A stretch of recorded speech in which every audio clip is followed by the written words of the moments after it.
This is Kim and Shannon. Are you newly engaged and don't know where to start? Have you been planning for a while and are ready to elope? Don't stress, we've got your back. We are From Ring to Veil, Your wedding planning heroes. Dates to avoid and etiquette for the newly engaged. Episode number 197.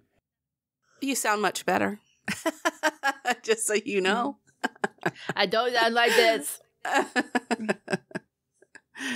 Okay, so all you people out there, if you have not subscribed, subscribe to the show. Why haven't you subscribed yet? That's the best way to know when our newest shows are here. So subscribe. And if you love us, share us. We have our awesome Facebook group, the wedding planning community, the From Ring to Veil wedding planning community. So you can just search that and find us and join us, answer 2 easy questions, and we'll let you into our secret society. No, I'm kidding. But anyway, it's an awesome group. We have some awesome members and they ask awesome questions. So it's awesome. And what's kind of cool is we've already had some people who've gotten married. Yeah. So they can answer your questions and tell you how it was. So exactly. I love it. We still have our Seattle metro area wedding planning resource guide up and available for you. If you're getting married in the Seattle area, perfect thing for you to grab so that you don't have to search through all the many vendors in this area. We've already vetted them for you. You can find it at fromringtoveil.com/RG paperback or fromringtoveil.com/RG Kindle. You can get the Kindle or the paperback version. And I do have to say, you probably want the paperback version because the cover is just so pretty. It's my favorite part. So we're talking wedding dates and etiquette today. Yes, we are. And it's more than just etiquette. We know that picking out a date is really hard. Some people, like I did, we put some dates in a hat and then we pulled one out and that's the date we got married. And it actually ended up being the closest one. So it was like 8 weeks, I think, or something like that. Something stupid quick. So you could do that or put a little more thought into it. Yeah. I got married on my parents' wedding anniversary. We completely forgot it was my parents' wedding anniversary when we picked the date. And then my mom goes, I told her the date. She goes, you do remember that's our wedding date, right? I'm like, nope. And never mind. I already secured it. I already put a payment. I'm like, crap, whatever. But hey, at least it's easy to remember your parents' anniversary, right? Well, I guess. Anyway, so these are dates you should avoid.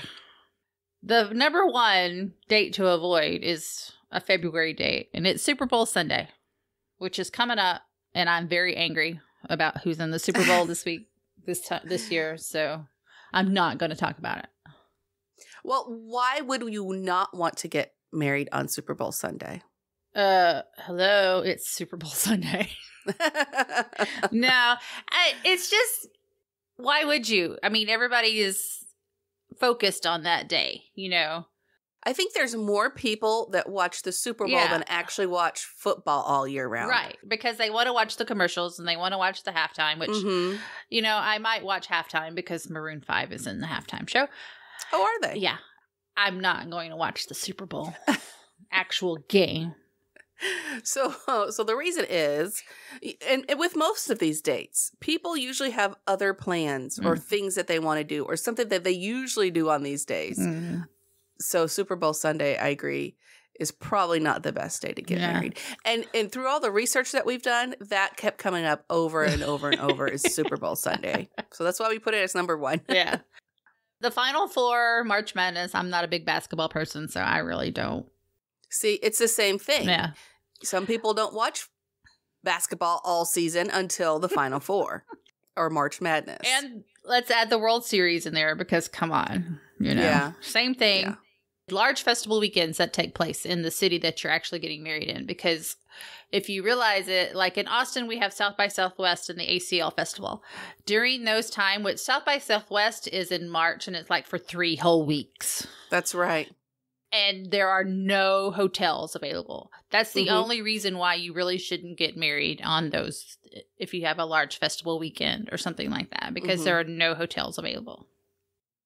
I remember every year on my daughter's birthday, it was the big, I can't even remember what it's called, but where all the motorcyclists descend on Austin. Yeah, the Rot Rally.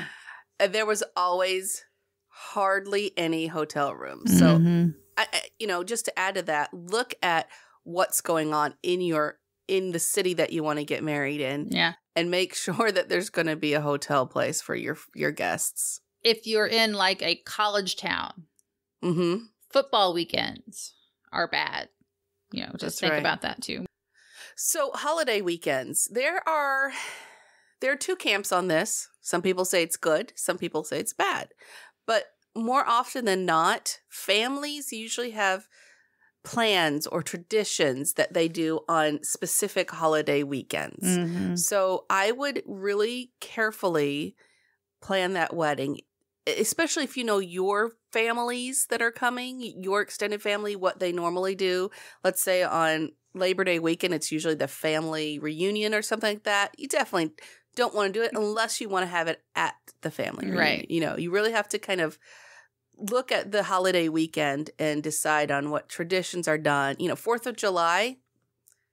Yeah, I don't know. Many people have vacation time that time. Yeah, and plus the 4th of July weekend, or actually they're not always on weekends because this year it was like on a Wednesday. Yeah. But I mean, most people take usually that week off and do other things. Independence Day is on our list, so I wouldn't get married on that day unless you want to have a red, white, and blue wedding. Because, True. Hello. Which there are some really pretty ones, I have to say. But what about Mother's and Father's Day? Do you want to share your wedding anniversary with Mother's Day? Let me tell you something. My birthday's very close to Mother's Day. It sucks when my birthday is on Mother's Day, so do not do it. I promise you only get one gift. Yeah. Thanksgiving weekend. This is a camp of yes and no's. Thanksgiving, no. The actual day of Thanksgiving, never get married on that day. Okay? But the weekend, if your family's all in town, yeah.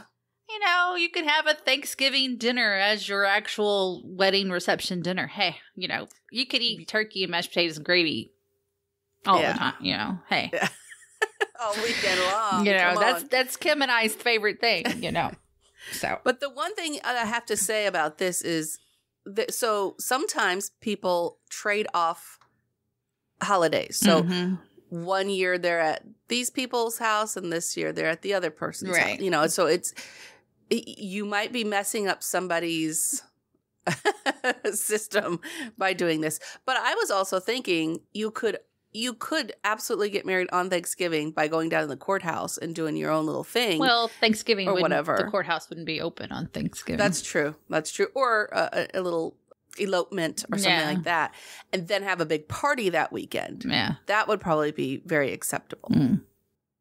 Just remember, people have been traveling. So by the time Saturday night comes around, they might be kind of tired. Yeah, and it is the biggest travel hassled weekend. That's true. Ever. Absolutely. All right. Christmas and New Year's. This is a hard one. This is really a hard one. Christmas, I say no. New Year's, it's a big party day. Why not get married? And I found this little ditty. I thought this was kind of cool. Irish tradition states that New Year's Eve is a lucky day to get married because you will be able to start fresh and happy in the new year. Aw, that's sweet. So I like that. New Year's Eve. I tend to agree. Yeah. Christmas weddings are beautiful. Yeah. So maybe you don't get married on Christmas or Christmas Eve. Yeah. That's kind of meant for family and special people, but maybe the weekend before. Yeah, or the weekend after, or however that falls. Well, the weekend after is New Year's, so. Or the week after is New Year's, so. Yeah, the week after, yeah, exactly. But like if it's in the week, if it's on Wednesday. Yeah, the weekend. Getting married then. Yeah. So use your best judgment on that. But yeah, have a party on New Year's Eve. Everybody else is, right? Why not have a party with you? Yeah.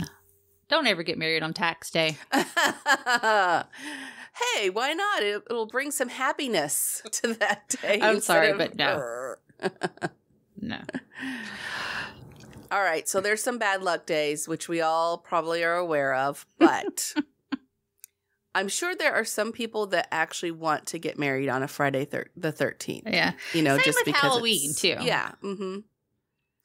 But because they listed Halloween and we didn't put it on there because we like Halloween weddings. We think they're cool. But anyway.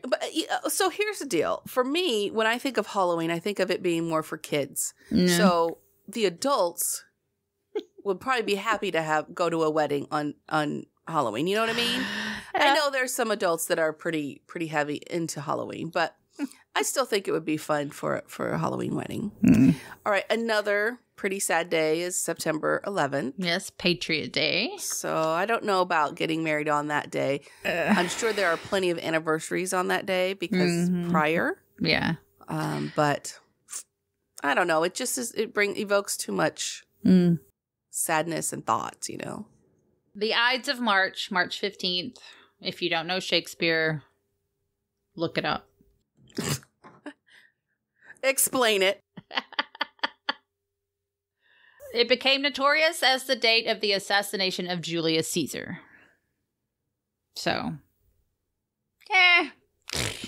if you're into that and it means something to you, don't get married on March 15th. But I feel like that's such a popular date for spring, especially like spring breaks and stuff like that. So, you know, take it or leave it. Yeah.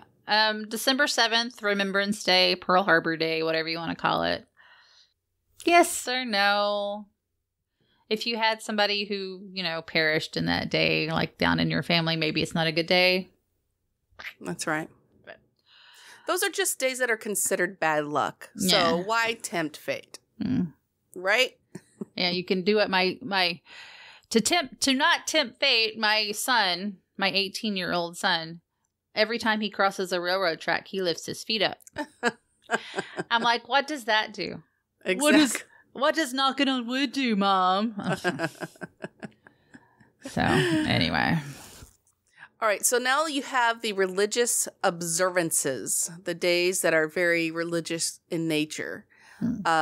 So a couple of those are Rosh Hashanah, Yom Kippur, and then Hanukkah, which is a pretty drawn out one, right? 8 days, yes.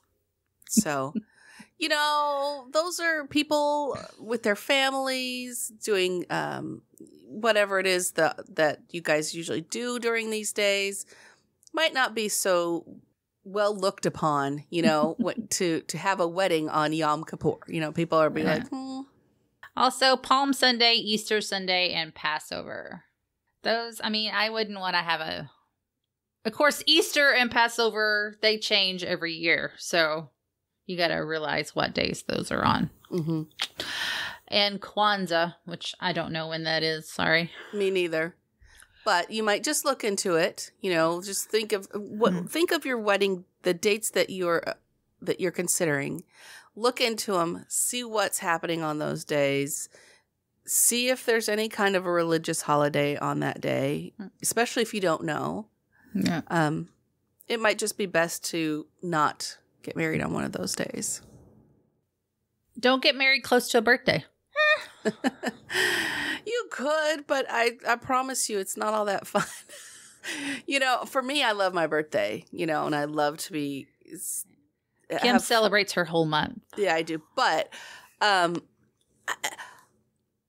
just keeping them separate. You know, the people who have birthdays very close to Christmas, they know what I'm talking about. It's just not so fun, you know, like keeping them separate so that you have different things to celebrate during the year, you know, especially if it's between your husbands and your wives and birthdays, you know, you just try to find something in between or that's not close to that, not close to Christmas, that you can really celebrate each other. It just makes it a little bit more special.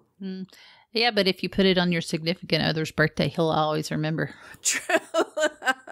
Maybe. Okay, I added leap day because just don't do it. Yeah. It's confusing for yourself, right? Like, is this our anniversary? Do I only have one, am I only been married 2 years in the last 8 years? Or which we know you not, but still, I mean, because people who are born on leap day are the same age as everyone else. Right. That was born the day before or the day after, you know. But still, it just confuses people. Don't get married on leap day. Please. Yeah. And thanks to the Knot for helping us out with this. We have attached a link to the show notes, and that's episode 197. So you can click on that link, and it gives you a little bit more detail about 2019, 2020, and 2021. That's hard to say. Yeah, it is. For 19, 20, and 21. There you go. Yeah, there you go. Have you guys been over to Zola yet and checked that out? They make wedding planning super easy.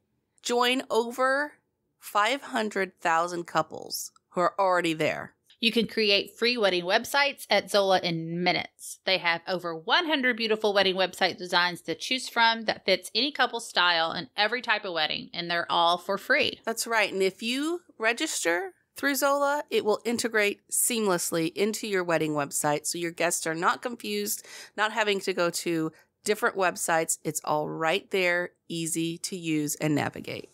Kim and I have done an awesome website on our Zola account, and it was easy.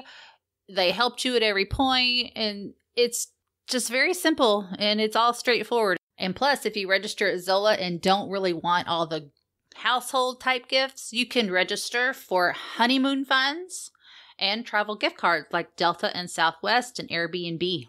So to start your free wedding website or registry on Zola, go to zola.com/FRTV. That's Zola, ZOLA.com/FRTV. All right, we're moving on to etiquette for newly engaged couples. Things change. People start asking different questions. You are going to be into the throes of people wanting to know everything about you now that they know that you're engaged. So we've got some things that we want to share with you to hopefully make that a little easier. Okay. Ring pics. It is not bragging to post a picture of your engagement ring, but to make a great statement and a happy statement, include your significant other, your fiance, in the photo as well. You're bragging that you got engaged, so include your significant other in that photo as well. Right. It's not all about just the ring. Yeah. And people are going to start asking questions, so be ready. Think about it before people start asking. How will you kindly and tactfully answer these questions? Because there are going to be some really nosy people. I'm not kidding you. They're going to want to know when you're going to have kids. And you're like, we're not even married yet, so just give us a break. So just think about that, because people, for some reason, when you get engaged, they want to know everything. Yeah, they feel like it's okay to ask you a bunch of personal questions. So be ready. You may, and it is encouraged, to register before the engagement party if you choose to have one. But do not include the registry info on the party invitation. Only offer it if the info is asked. If you haven't yet, meet the parents as soon as possible. I mean, I would really hope that you had by then, but I know sometimes it just is impossible. So yeah, I mean, they could live on the other side of the world. And meeting through Skype is okay, especially like you said, if they live on the other side of the world and it's not as easy as 1, 2, 3 to get over there and meet your in-laws, your new in-laws, then Skyping, it would be just perfectly fine. Yeah. If you do not like the engagement ring that was picked out for you, there are a few options. Learn to love it or work together to design something new. Just remember that the giver has feelings too, so please be kind. Mm-hmm. All right, if your significant other picked this out for you, it's going to hurt their feelings if you do not like it. So just be kind and considerate.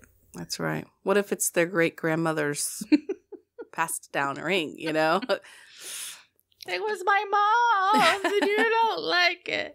Oh, sorry. Well, we did have a show a couple of episodes ago about heirloom jewelry and taking those rings and making something new out of it, which I think If it were me giving the ring and they wanted to change it up, I'd be perfectly happy with that. Make it a little more modern, whatever. I think that it just makes it special. So you have some options. There you go. Give great thought to who you will ask to be in your bridal party.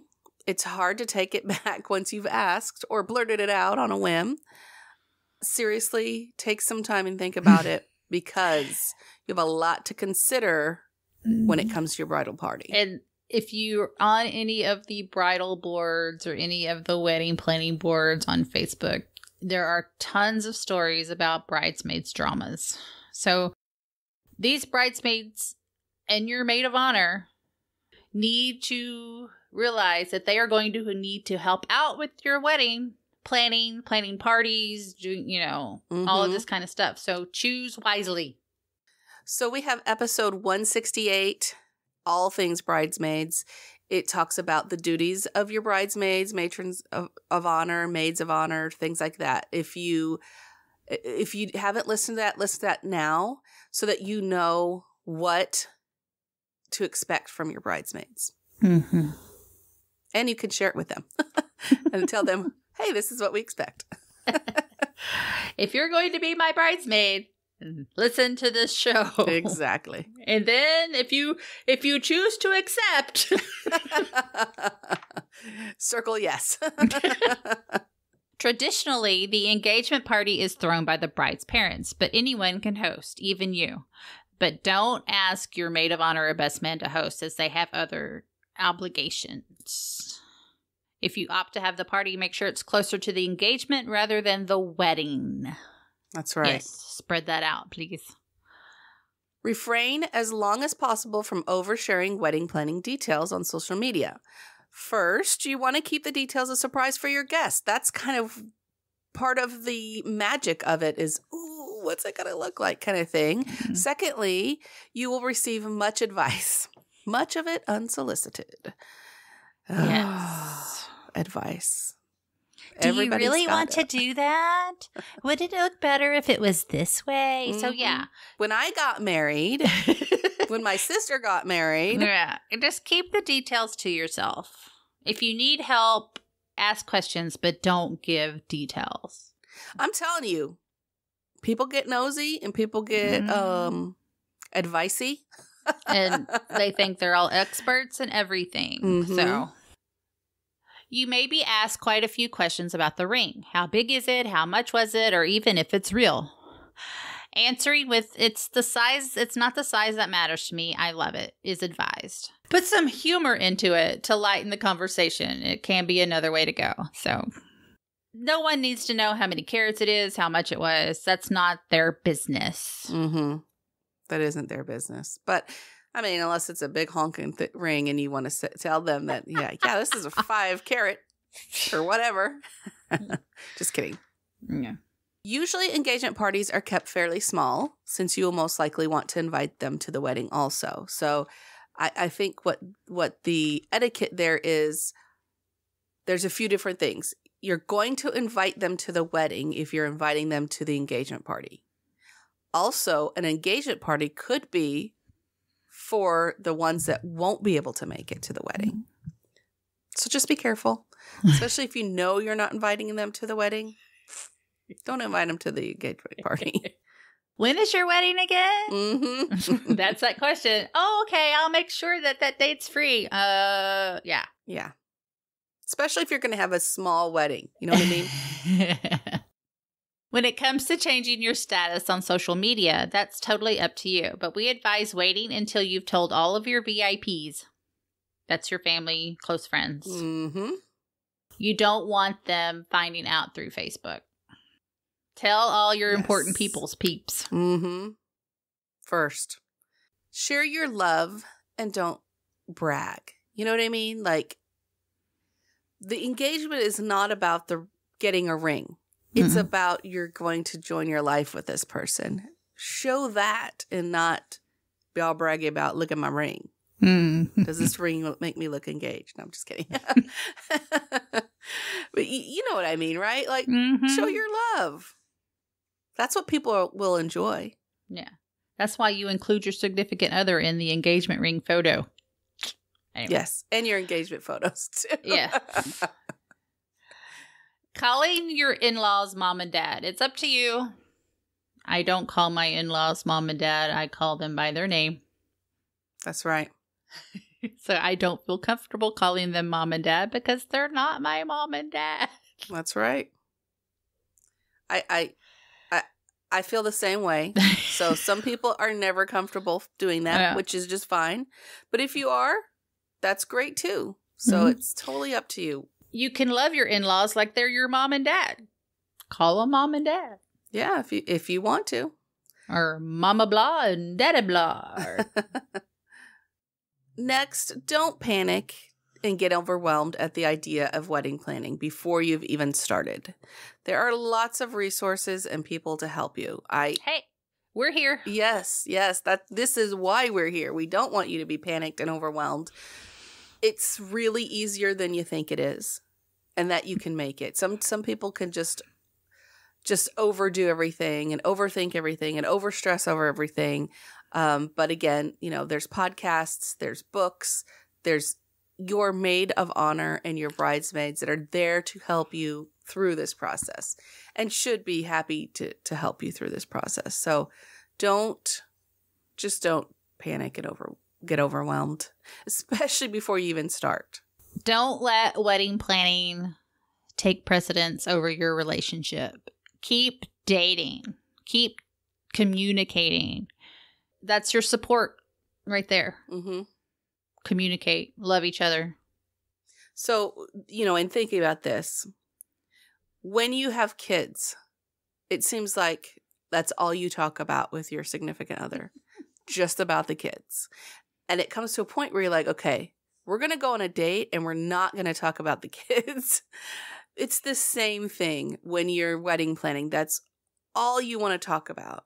And that's all you want to do. But don't do that. It's not good for you. It's not good for them. So just keep that under control. There's a time and a place, right?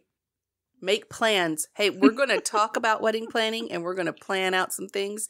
And then after we're going to go have a date and we're not going to talk anymore about it. I promise you that will help smooth things over. Yeah. And plus, it's a feeling that if you keep dating, you'll find something else that you did not know about your significant other during all of these dates. So find something new to talk about.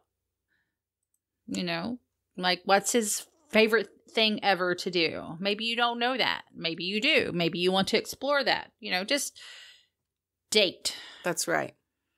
And if you're looking for 10 great dates, we have an episode on that. It's 179. You can go to fromringtoveil.com/179 or look for 179 there in your podcasting app. We shared with you 10 great dates to go on with your, I guess it would be your fiance at this point, right? Yes. So this is our best advice for you.